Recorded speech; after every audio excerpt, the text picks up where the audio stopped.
হেৰি ছাবস্ক্ৰাইবাৰ আহি পালে তোমাক ভাল লাগিছে? ভাল লাগিছে। এই দুজন বুলিয়ে নহয় আপোনালোকৰ মৰমবিলাক সদায় দিনৰ বিচাৰোঁ। আৰু এতিয়া হৈ গ'ল আলহী বিদায়ৰ টাইম। যিহেতু প্ৰায় 2-4 ঘণ্টা আমাৰ লগত মোক টাইম স্পেণ্ড কৰিলে মোৰ পৰিয়ালৰ লগত, মই বহুত বেছি সুখী হ'লোঁ।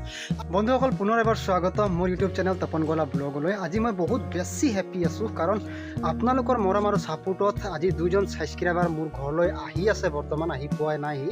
আৰু সেইসকলৰ অপেক্ষাত মই বহুত আপ্লুত হৈ আছোঁ, বহুত আনন্দ লাগি আছে মনত, কিয়নো আজি সাধাৰণ ইউটিউব চেনেলটোৰ দ্বাৰাই মোক বহুত নতুন নতুন চিনাকি হৈছে, আৰু সেই চিনাকিসকল মোৰ বহুত বেছি মৰম দিব পৰা হৈছে। তাৰ কাৰণে আপোনালোকক বহুত ধন্যবাদ।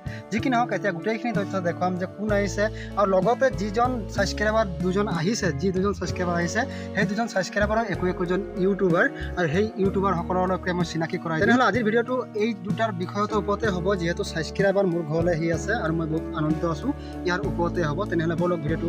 আৰু তেনেকুৱা বহুত বেছি মানুহো আহিব খুজি থাকে, মই আপত্তি কৰি দিওঁ, যিহেতু মানে মোক এনেকুৱা লাগে যে মই সিহঁতৰ দৰে ষ্ট্ৰং নহয়। আৰু এই কথা কৈ আজি হাত সাৰিবলগীয়া হ'ল। এতিয়া যোনে আহিব বিচাৰে মই মোৰ ঘৰলৈ লৈ আহোঁ। যি বস্তুটো মোৰ আছে তাক দেখুৱাবলৈ, বা সিহঁতে যদি সুখী নহয় তাত মোৰ একো ক'বলগীয়া নাই। কিন্তু যি আছে মোৰ, মই তাতেই সুখী। যিমানখন আছে মোৰ, মই তাতেই সুখী।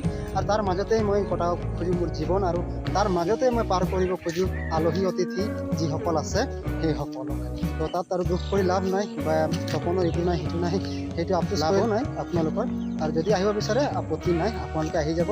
আপোনালোকৰ বাবে মোৰ ঘৰৰ দুৱাৰ সদায় খোলা আছে। তেনেহ'লে বলক সেইসকল আলহীক মই অলপ আগবঢ়াই লৈ আহোঁ। যিহেতু আহি পালে বুলি মই ফোন কৰিছে মোক, আৰু সেইবাবে মই ওলাই আহিছোঁ সেইসকলক যাতে লৈ আহোঁ অতি সোনকালে আমাৰ ঘৰলৈ। আৰু ফাইনেলি আহি পাই গ'ল মোৰ আলহী 2জন। এইজন হ'ল গুমদুৰ দা, আৰু এইজন হৈ গ'ল আদিবাসী নেতা ধনীৰাম মুৰ্মু। 2জন আহি পাইছেহি, আৰু এইজন 2জন ব্যক্তিক মই ধুনীয়াকৈ 2খন ফুলাম গামোচাৰ ব্যৱস্থা কৰিছোঁ, যাতে ইমান দূৰৰ পৰা মেহনত কৰি মোক লগ কৰিবলৈ আহিছে, যেতিয়া এটা সন্মান অৱশ্যে বনে। এতিয়া মানুহজনীয়ে মোবাইলটো অলপ ধৰি দিবা, মই জনাই দিম সম্বৰ্ধনা। এইটো মোৰ তৰফৰ পৰা জনালোঁ। আপোনালোকৰ মৰমবিলাক পাই আজি গামোচা এখন আগবঢ়ালোঁ। আৰু এখন আছে, এইটো মোৰ বন্ধু আৰু মোৰ ভাইটি বুলি ক'ব লাগিব, ধনীৰাম মুৰ্মুৰ কাৰণে। মৰমবিলাক যাতে এনেকুৱাই থাকক আপোনালোকৰ লগতে। এই 2জন বুলিয়ে নহয় আপোনালোকৰ মৰমবিলাক সদায় দিনৰ বিচাৰোঁ। আৰু লগতে মই এই 2জন ব্যক্তিৰ পৰা সৰু দুটামান কথা মই জানিব খুজিম, যে ইয়াত আহি কি অসুবিধা পালে, কাৰণ মোৰ ঘৰতো ইমান একো নাই, জানে আপোনালোকে নে কি কয়। সৰ্বপ্ৰথমে সবনকে জোহাৰ জানাথি, লগতে তপন গোৱালাকে भी ধন্যবাদ জ্ঞাপন কৰথি, যি আমাৰ কাৰণে ইমান ধুনীয়াকৈ এসাঁজৰ কাৰণে আয়োজন কৰিলে, তাক আমি মানে হৃদয়ৰ পৰা ধন্যবাদ জ্ঞাপন কৰিছোঁ। লগতে বৌ ইমান কষ্ট কৰি আমাক, ইমান কষ্ট কৰিছে, খানা বনাত কষ্ট কৰিছে অলপ। হেৰি ছাবস্ক্ৰাইবাৰ আহি পালে তোমাক ভাল লাগিছে? ভাল লাগিছে। হয়, ইমান টাইম উলিয়াই আমাৰ কাৰণে অলপ হ'লেও সময় দিলে, সেইটো কাৰণে আমি বহুত ধন্যবাদ দিছোঁ তপন দা লগতে বৌক।